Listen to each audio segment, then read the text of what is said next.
आप देख रहे हैं हेडलाइन इंडिया न्यूज। अटल चौक स्थित एक निजी रेस्टोरेंट में हुआ जिसमें भाजपा सरकार के खिलाफ गो त्रासदी पर चर्चा हुई।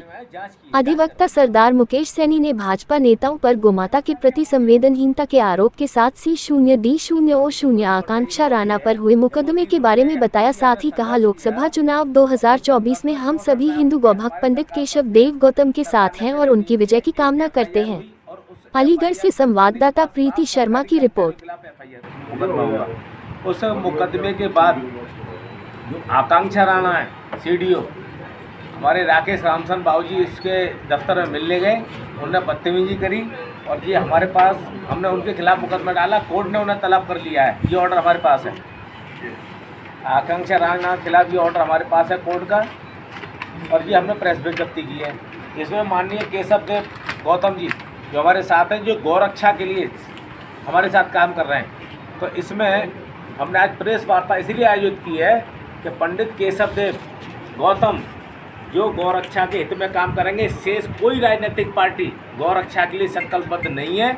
इसलिए हमने ये प्रेस वार्ता आयोजित की है कि आज हम अपनी गौरक्षा समिति के माध्यम से, रामकृष्ण रामतीर्थ मिशन गौरक्षा अभियान के माध्यम से हमें अपने समर्थन देते हैं, और सभी गौ भक्तों से और वास्तविक यथार्थ के धरातल पर जो हिंदू हैं उनसे भी ये आह्वान करते हैं इस प्रेस वार्ता के माध्यम से कि वो गौरक्षा को, कत्लखानों को बंद कराने के लिए पंडित केशव देव गौतम को अपना समर्थन जारी करें। और कितनी गौशालाओं में गौ माता की क्या दुर्दशा? मैं बता रहा हूँ साहब, इसका जवाब मुझसे ले लीजिए। सरकारी गौशालाओं में प्राय हर जगह पर सबसे बड़ा भ्रष्टाचार तो ये देखने को मिलेगा, 60 घाट में जहाँ पर गाय है 500 और वहाँ पर रिकॉर्ड बनाया जा रहा है 600 का, और 100 गौशाला का जो पैसा सरकार से ऐंठा जा रहा है वो आपस में बंदर बांट करके भ्रष्टाचारी खा रहे हैं। पहली बात तो ये कहीं नोट कर दीजिए। जैसे कि ग्राम विकास अधिकारी सबके गौशाला भी है जो संस्थाएं चला रही है।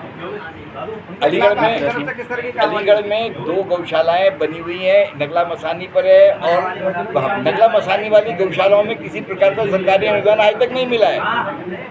मथुरा रोड पर जो राधा रमन गौशाला है वहाँ पर जरूर सरकारी अनुदान मिल रहा है 150 रुपये, लेकिन वहाँ सब इतने सेठ जुड़े हुए हैं कि वहाँ पर अच्छी व्यवस्था बनी हुई है। गौशालाओं में अलीगढ़ में सेठ जुड़े हुए हैं, हमारी गौशालाएं 25-25 किलोमीटर दूर है, तो दिखती नहीं है। जो दिखता नहीं है सो बिकता नहीं है, बोला हिसाब है, हम पर तो कोई दान देने आएगा नहीं। आज इस प्रेस वार्ता के माध्यम से आप सभी का बहुत बहुत धन्यवाद, और मुझ जैसे एक छोटे से व्यक्ति को, एक छोटे परिवार से निकले हुए व्यक्ति को गौ सेवा के, समाज सेवा के स्वरूप में देखते हुए हमारे बड़े भाई समान राकेश जी और हमारे विशेष हम उम्र भाई सरदार मुकेश सैनी जी अधिवक्ता, और हमारे ये सहयोगी गौ सेवक, इनका हम इस समर्थन का आत्म दिल से स्वागत करता हूं, और इनके किसी इस समर्थन में कभी सम्मान को ठेस नहीं पहुंचाने दूंगा, ये हम वचनबद्ध हैं। पंडित जी, ये 3 बाहुबली चुनाव लड़ रहे हैं, तीनों ही बाहुबली हैं, उनके बीच में आप कैसे फंस गए?